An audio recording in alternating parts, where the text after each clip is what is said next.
તો સવારે 7 વાગ્યાથી 10 વાગ્યા સુધીમાં કયા જિલ્લાઓમાં વરસાદની આગાહી છે તેના પર નજર કરીએ એલઈડીના માધ્યમથી।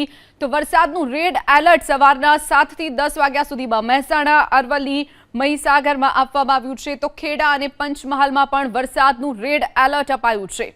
તો વરસાદનું ઓરેન્જ એલર્ટની વાત કરીએ, કચ્છ, પાટણ, સુરેન્દ્રનગર અને આણંદમાં ઓરેન્જ એલર્ટ અપાયું છે। વડોદરા, છોટાઉદેપુર, ભરૂચ અને નર્મદામાં પણ ઓરેન્જ એલર્ટ અપાયું છે। તો આ તરફ સુરત, તાપી, ડાંગ અને નવસારીમાં પણ વરસાદનું ઓરેન્જ એલર્ટ છે।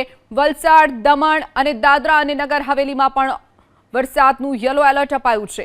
મોરબી, જામનગર, રાજકોટ, અમરેલીમાં યલો એલર્ટ અપાયું છે। તો બોટાદ, ભાવનગર, જૂનાગઢ અને પોરબંદરમાં પણ વરસાદનું યલો એલર્ટ આપવામાં આવ્યું છે। દેવભૂમિ દ્વારકા, ગીર સોમનાથ અને દીવમાં પણ વરસાદનું યલો એલર્ટ આપવામાં આવ્યું છે।